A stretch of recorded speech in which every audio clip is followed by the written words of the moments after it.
दूसरा पॉइंट जो है भगवान दत्तात्रेय बताते हैं, अलग अलग जीवन मुक्त व्यक्ति अलग अलग तरीके से पेश आती है, अलग अलग लेवल पे दिखती है, ऐसा क्यों? तो इसमें भी ऐसा है कि कौन व्यक्ति किस हद तक उस अवेयरनेस की गहराई में स्थिर हुई है, वो डेप्थ के हिसाब से उसका बिहेवियर रहे। सभी ने भगवत्ता को पाया, वो एक कॉमन फैक्टर है, फिर भी उस अनुभव की डेप्थ और उसकी अंडरस्टैंडिंग और उसके एक्सप्रेशन की quality, all these things will decide how that person will behave in the world. मेरा अपना भी ये सवाल था बचपन में। सभी महात्मा को मैं देखता था, जैसे स्वामी चिन्मयानंद थे, ओशो थे, जिदु कृष्णमूर्ति थे, ये सभी एनलाइटन मास्टर्स थे उस जमाने में, जिनको मैं पर्सनली मिलता था, उनके लेक्चर्स अटेंड करता था। तो सभी में वो एक मस्ती तो दिखती थी, एट द सेम टाइम सभी अलग अलग भी दिखते थे। हम दादा गवन के पास जाके बैठते थे, एक अलग सा अनुभव होता था। रणजीत महाराज के पास जाके बैठे तो और एक अलग सा अनुभव होता था। अनुभव तो होता था, मतलब कि वो सभी एनलाइटन मास्टर थे, लेकिन वो अनुभव भी अलग अलग होता था। रमेश बालसेकर जी के पास जाके बैठते तो अलग लगता था। तो ये सभी मास्टर्स अलग अलग क्यों लगते हैं? तो जीवन मुक्त गीता में भगवान दत्तात्रेय ने कहा है कि एक हाईएस्ट कन्फर्मेटरी टेस्ट है कि व्यक्ति जीवन मुक्त है कि नहीं। Absolutely confirmatory test, acid test जिसको कहते हैं। जीवन मुक्त के सानिध्य में अगर हम जाके बैठते हैं तो अपने को अच्छा लगता है, ये सबसे अल्टीमेट टेस्ट है। समझेगा नहीं समझेगा डजंट मैटर, लेकिन जीवन मुक्त के जो वाइब्रेशन जो है प्रज्ञा के, वो आपको जरूर छुएंगे, आपको अच्छा लगेगा। और कभी कभी वो वाइब्रेशंस ऐसे महसूस करेंगे आप, और उसकी इफेक्ट जो है 2-5 दिन 10 दिन तक भी रह सकती है, कभी कभी महीनों भर रह सकती है। If you are very receptive to those vibrations actually rub on to you and you feel the difference. जैसे लगता है कि आपकी बहुत सारी दुनियादारी की तकलीफें गायब हो गई, मन शांत हो गया, छोटी मोटी बीमारियां गायब हो गई, अंदर से हेल्थ आ गई, मन प्रफुल्लित हो गया। ये अनुभव आम आदमी को भी होता है जीवन व्यक्ति के बाजू में जाकर बैठने से। भगवान Dattatreya says this is the acid test. ये कंफर्मेटरी टेस्ट है कि जरूर उस व्यक्ति ने भगवत्ता का अनुभव किया है, उसी वजह से उसके वाइब्रेशंस बदले हैं, और उसकी ऑरा फील्ड में जो भी आके बैठेगा उसको वो वाइब्रेशंस के तौर पे महसूस होगा। अगर महसूस नहीं भी किया, समझो कि आने वाले व्यक्ति की सेंसिटिविटी कम है, संवेदनशीलता कम है, तो भी उसको फर्क पड़ेगा। इतना तो उसको समझेगा कि कुछ तो भी अच्छा है, ऐसा अनुभव उसको होगा। तो ये जीवन मुक्त अवस्था का एक कंफर्मेटरी टेस्ट है कि वहां जाके सिर्फ बैठने से ही अच्छा लगने लगता है, दैट्स इट। तो ये पॉइंट तो बराबर है। तो हम जब दादा गवन के पास जाके बैठते थे तो अच्छा लगता था, रणजीत महाराज के पास जाके बैठे अच्छा लगता है, जिदु कृष्णमूर्ति की फील्ड में तो गजब के अनुभव होते थे, ओशो की आंखों में देखेंगे तो गजब का अनुभव होता था। तो फिर ये डिफरेंस क्यों? सभी enlighten. These are advanced questions. These are only for the enlightened beings जो अभी हंटिंग मोड में है, उनके लिए है। This is not about discussions about the masters. This is for our own understanding. अपना एटीट्यूड सही होना चाहिए। ये समझ है कि हर एक व्यक्ति अपने आप में अनूठा है, हर एक का व्यक्तित्व अलग अलग है, हर एक का रास्ता अलग अलग है, हर एक के एट्रीब्यूट्स अलग अलग है, हर एक के एक्सप्रेशंस अलग अलग है। So everybody is unique in one's own way. और वो यूनिक वे से एनलाइटन होता है। So after enlightenment also there is uniqueness. So every enlightened master, even though looks like similar, they are still different. ये कैसा है कि समंदर का पानी में जो खाराश है वो तो है ही है, लेकिन फिर भी आप अलग अलग समुद्र को देखोगे तो रंग रूप अलग दिखते हैं, लेकिन खाराश तो वही है। तो सभी में भगवत्ता का जो अंश है वो तो वही है, लेकिन फिर भी हर एक आदमी अपने आप में यूनिक है, तो वो यूनिकनेस उसके एक्सप्रेशन में जरूर आएगी।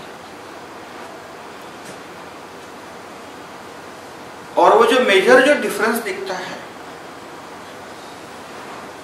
भगवत्ता का अनुभव जो है, जिसको हम काश्मीर सेविज्म में आत्मव्याप्ति का अनुभव कहते हैं, अहम ब्रह्मस्मि का अनुभव, आई एम द ब्रह्मन,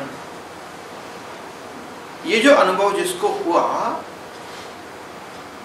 उसके साथ साथ तत्वमसि, if I am God you are also God, ये अनुभव साथ साथ समझ आती है। और इसीलिए 1993 में 13 जुलाई को इस देह में जब भगवत्ता का अनुभव उतरा तब वो समझ में आ गया अहम ब्रह्मस्मि। तो उसके साथ साथ तत्वमसि सभी में वही है, कण कण में वही है, ये भी समझ में आ गया, वो साथ साथ समझ में आता है। यहाँ जो है वो वहाँ है, और जो यहाँ है और वो वहाँ है, वो दो नहीं है, एक है। वो अद्वैत का अनुभव, वही एनलाइटनमेंट एक्सपीरियंस है, जहाँ द्वैत मिट जाता है। यहाँ वहाँ का द्वैत जहाँ मिट गया, वो अद्वैत का अनुभव पाने से व्यक्ति जीवन मुक्त बनता है। ये जीवन मुक्ति का रूप है। अगर वो चैतन्य अवस्था, the consciousness which is the substratum of all, उसकी अनुभूति अगर हुई तो उस अनुभूति के साथ में, उसके साथ में जो समझ आती है, उससे मन बुद्धि और शरीर का जो तादात्म्य होता है वो टूट जाता है पूर्ण रूप से। जीवन मुक्त भी शरीर में रहता है, शरीर में रहते हुए भी वो मुक्त अवस्था में रहता है। क्यों? कि उसका शरीर के साथ का जो नाता होता है, जो अटैचमेंट होता है, तादात्म्य होता है, वो टूट जाता है। और वो तादात्म्य टूट जाने की वजह से वो मुक्ति को पाता है। सामान्य व्यक्ति शरीर से बंधा हुआ रहता है, मन से बंधा हुआ रहता है, अपने लाइक्स और डिसलाइक्स में बंधा हुआ रहता है। इसके वजह से उसको वो मुक्ति का अनुभव नहीं हो पाता।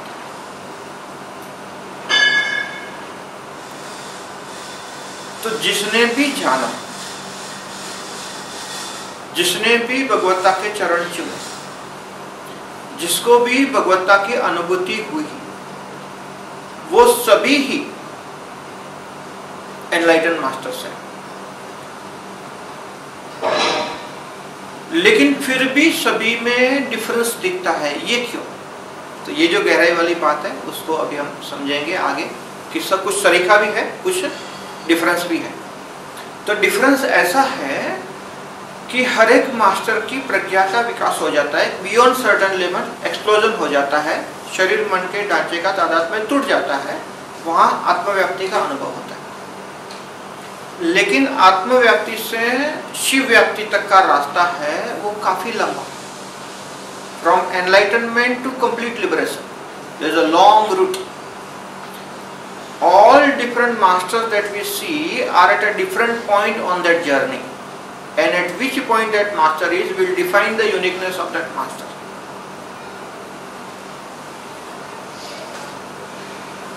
तो किसकी अवेयरनेस कितनी डेवलप हुई और वो कितनी गहराई तक गया, that will decide about that master. इसलिए सारे जीवन मुक्त होते हुए भी अपने आप में यूनिक होते हैं, and that uniqueness is decided by the depth of awareness, how much settled that person is.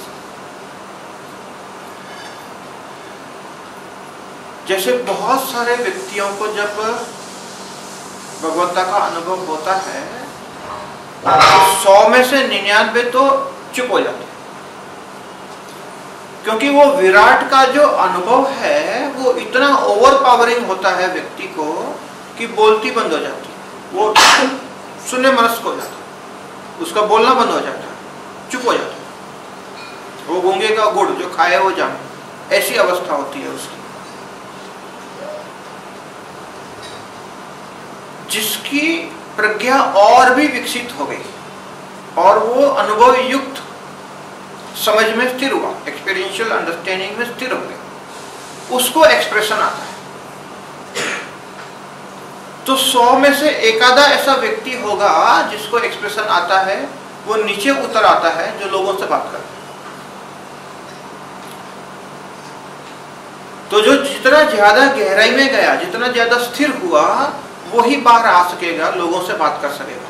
बाकी जो अभी सेंसिटिव अवस्था में जो अभी जिसकी स्ट्रगल चालू है, वो तो चुप हो जाएगा, वो तो और साधना करेगा ताकि वो उसमें स्थिर हो जाए। वो तो बाहर आना भी नहीं चाहता और आना भी नहीं चाहिए, क्योंकि अगर वो बाहर आ गया तो वंचित रह जाएगा उस चीज से। और ये बात बिल्कुल सच है। 1993 में इस देह में जब अनुभव हुआ, उसके बाद में 1997 तक करीब करीब सेमी सॉलिट्यूड अवस्था में रहना हुआ। उसका भी कारण था, that is maturing of enlightenment experience. Unless it matures, you can't go out and talk. Not possible. Expression does not come that easily. The person has to mature. Okay. So those who are on the path, please understand that you need to give yourself enough time to mature in that state and let your strength of the new field, strength of your awareness, increase to the extent that it is sustained even when you go down to the people and talk to them. तो उसके लिए उस अवस्था में mature होना जरूरी है, जिसके लिए समय देना पड़ता है। जैसे कि कुंभार है, मिट्टी का मटका बनाता है, कच्चा होता है, शेप तो आ गया उसको, लेकिन उसको भट्टी में डालना है, भट्टी में रहेगा, धीरे धीरे पकेगा, तब वो यूजफुल होता है। वैसे जीवन मुक्त भी है, एनलाइटनमेंट का एक्सपीरियंस होने के बाद में भी उस अवस्था में पकना होना होता है। जो पक गया ठीक से, वो यूजफुल हो जाता है दुनिया की। इसीलिए उस अवस्था में पकना बहुत जरूरी है। It's called maturing of enlightenment. The enlightenment has to mature. अनुभव तो है, लेकिन उस अनुभव की स्थिरता जरूरी है। जितना ज्यादा स्थिर बनेगा, उतना ज्यादा लोगों तक पहुंच पाएगा, काम होगा उसका, ये तो काम नहीं होगा। So what is the depth of awareness of the person and what is the depth of understanding?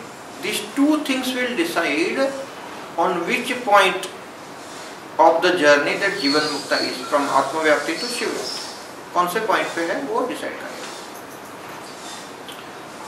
वो भी अनंत की यात्रा है।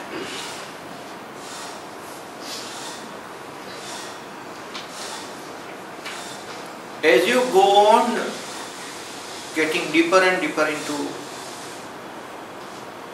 awareness, even though it's all pure awareness, there are also lots of levels are there. The deeper you go, more is the depth of understanding.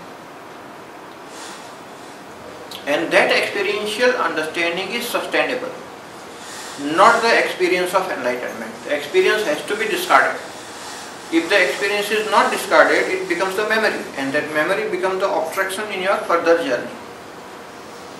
ये जैसे 230 volt का झटका लगा, तो वो जो अनुभव है, उस अनुभव को पकड़ा नहीं जा सकता। जो बचा वो तो आपकी मेमोरी बैंक में जो है उसका अनुभव बचा, तो उसको डिस्कार्ड करना होता है। All the experiences should be discarded.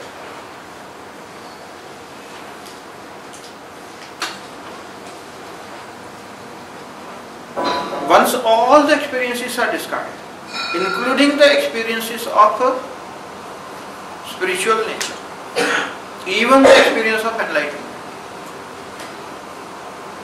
when that is discarded, and there are no traces in the memory of that, then the fresh wave starts again. That freshness is very much wanted.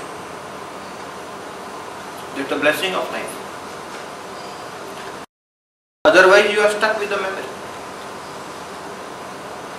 So once you come into that stream and go on exploring the subtlety of awareness, the depth of your understanding, and go on consolidating onto that path, that is how you mature more and more into that experience of Bhagavata, enlightenment experience, and that is how your enlightenment becomes stronger.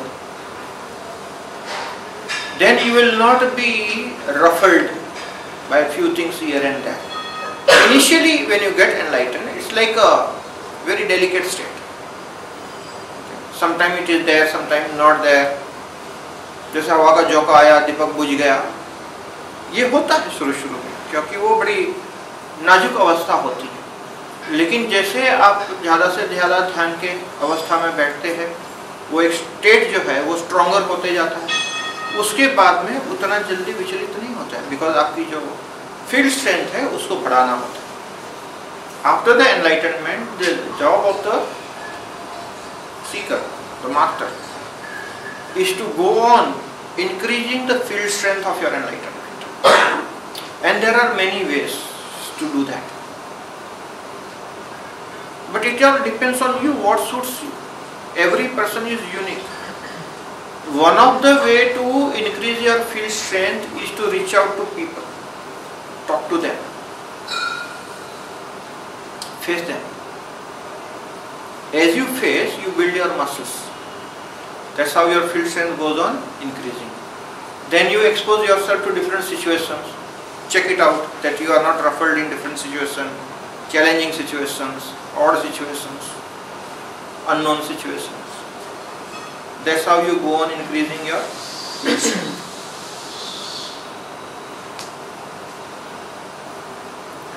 So how much you are settled into that aware state, and what is the depth of your understanding. Third thing is the expression of that. How nicely you are able to communicate that to others through words, through silence, through energy communication. जैसे शक्तिपात से कुछ बातें फटाक से समझ में आ जाती है. And through Shivapata experience, by sharing your enlightenment with others. This is not ordinary communication, this is extraordinary communication, where the master is able to share one's own enlightenment with others.